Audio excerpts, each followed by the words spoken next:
I would like to acknowledge the Noongar people who are the traditional owners of this land.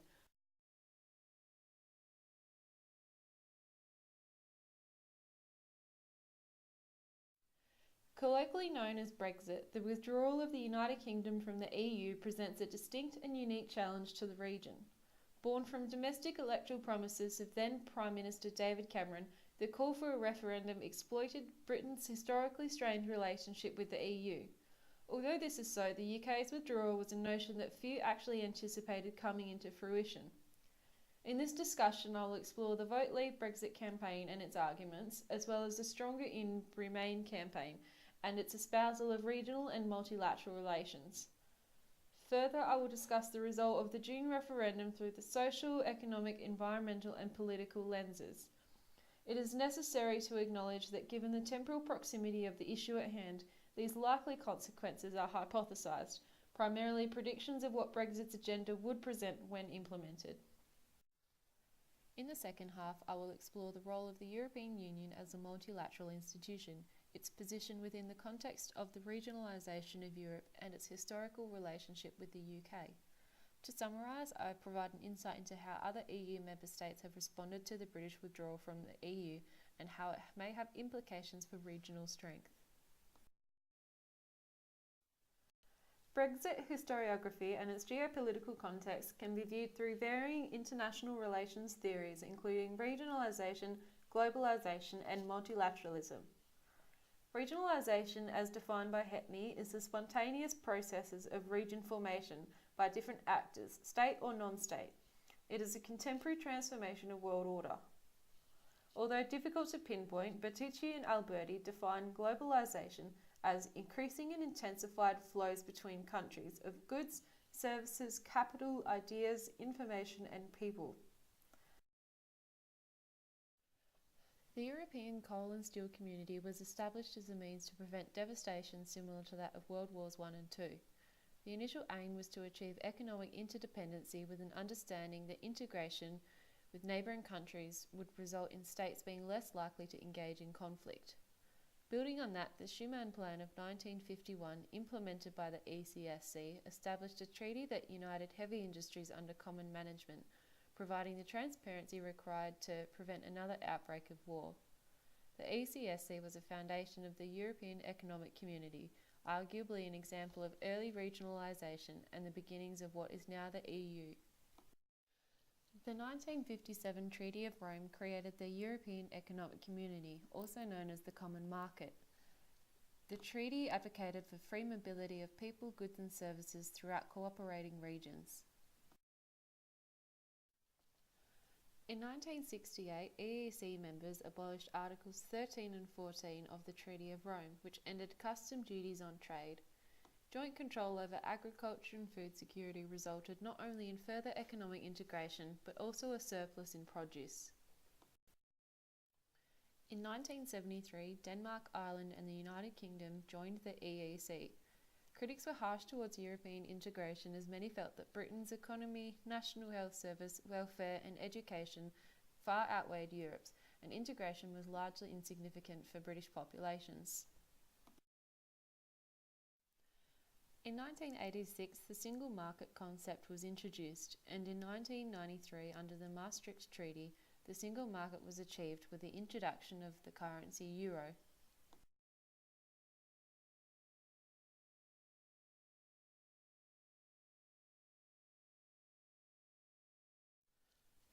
Despite being awarded a Nobel Peace Prize and implementing the Treaty of Lisbon that modernised the institution, the UK maintained their fractious relationship with the EU, and in 2013 Cameron guaranteed a EU referendum by 2017.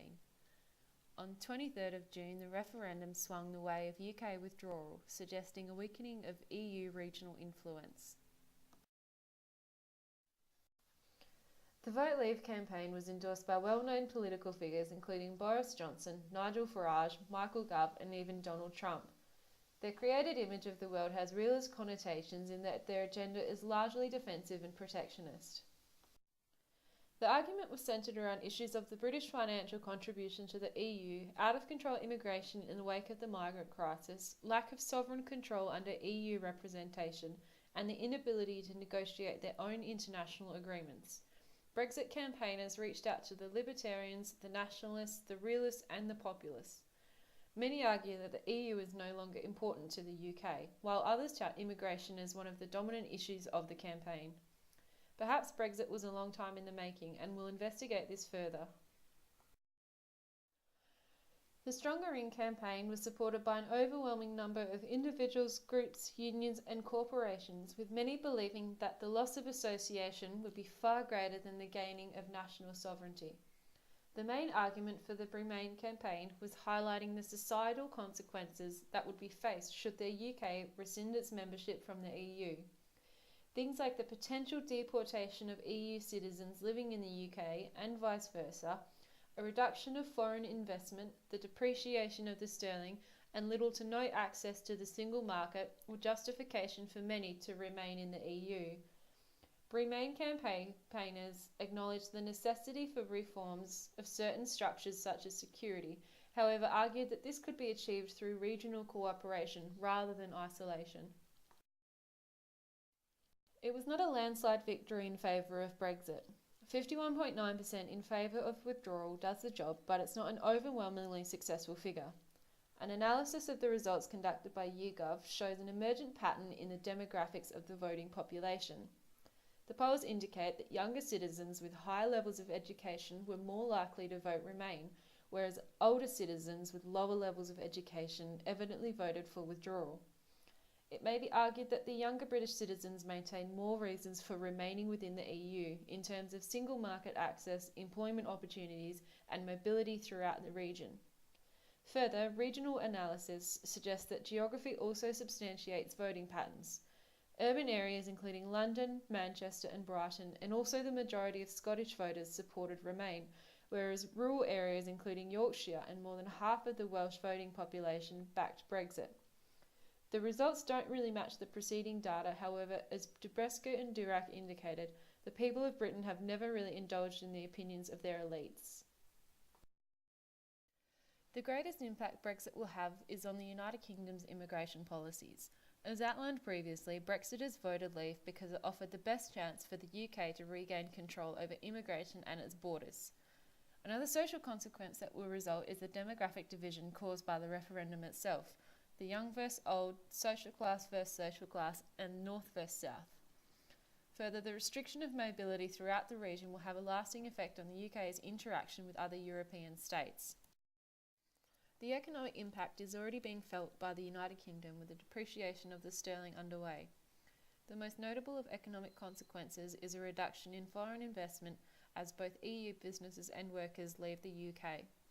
Access to the single market will be restricted, and governance by the World Trade Organization could enable the imposition of higher tariffs.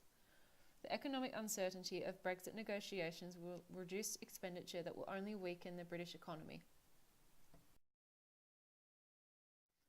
Joint control over agriculture from 1968 did extend to the United Kingdom, with farmers in poor areas subsidised by the Common Agricultural Policy. A removal from the institution will imply that the UK will need to sustain this responsibility, however it may not be as contentious as it seems. Brexit may see farmland prices drop and imported machinery and resource prices rise, but their removed influence from issues such as climate change and environmental governance will weaken the EU's voice on the matters. The political consequences of a Brexit will be felt by the whole region, if not by the global community. Given that many leading domestic politicians as well as international leaders, including Obama, supported the Remain campaign, retaining credibility will be one of the first challenges of May's administration. With no backing from the Scottish National Party, internal unity is questioned as well. Although this is so, a Brexit vote will give the government more freedom to act and create its own legislations, and it will also be able to negotiate beneficial bilateral and multilateral agreements with the international community.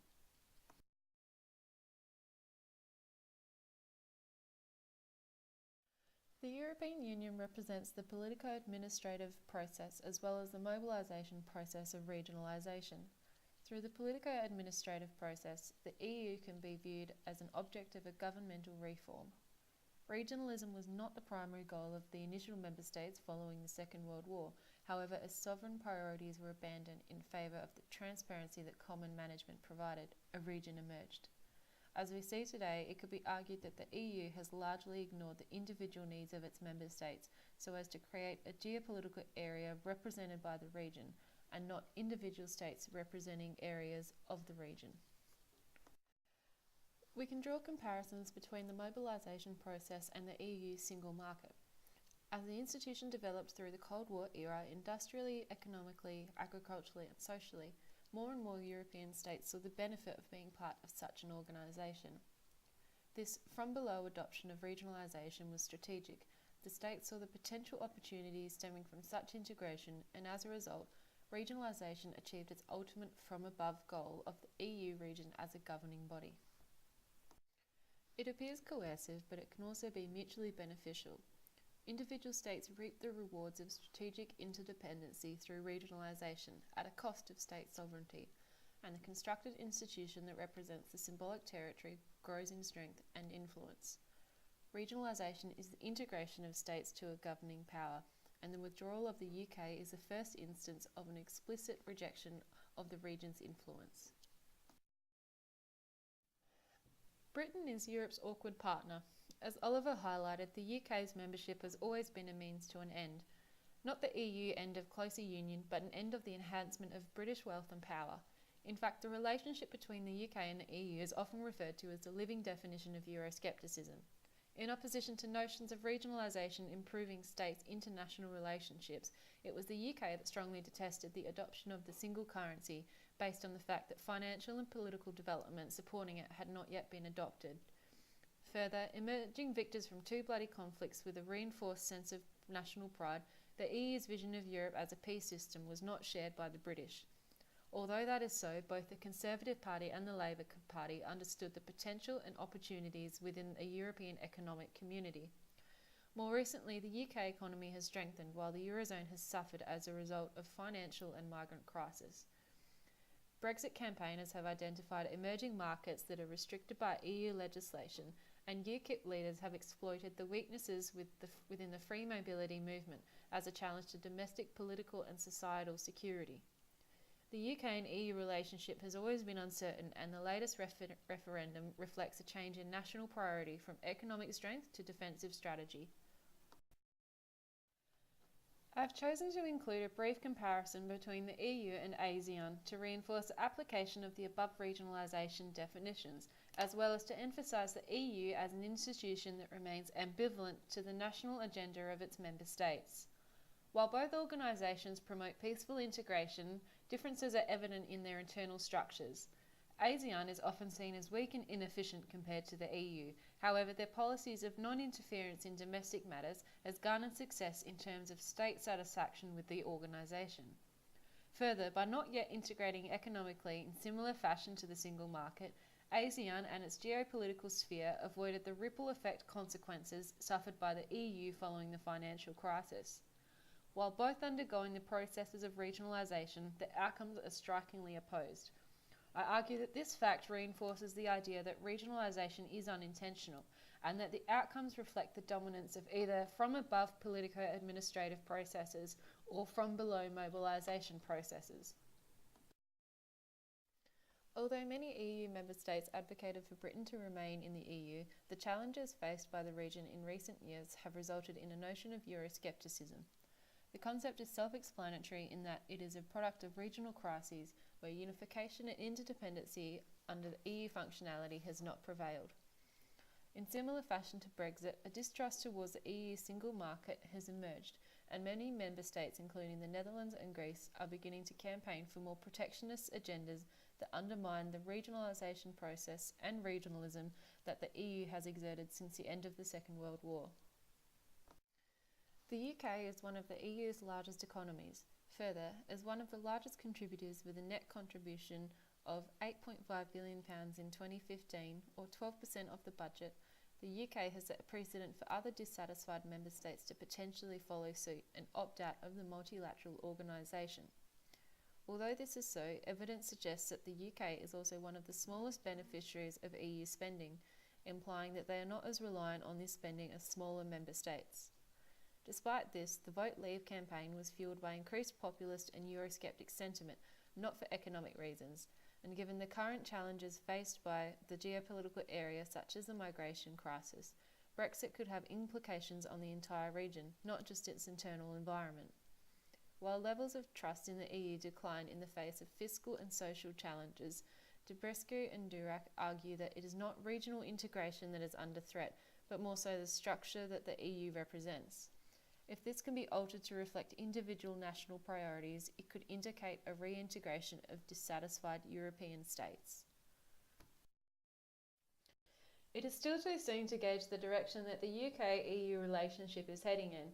Given that no state has ever voted to withdraw from the institution, the next few years at least will be uncertain in all aspects of society, economically, politically, culturally and socially. The restriction of movement of goods, services, people, capital and information will only isolate the UK when regional strength could deter the threats they are trying to protect themselves from. Further, as we have witnessed within the few months since the EU referendum, the British economy is set to depreciate as foreign investment and trade relations with EU member states are tested.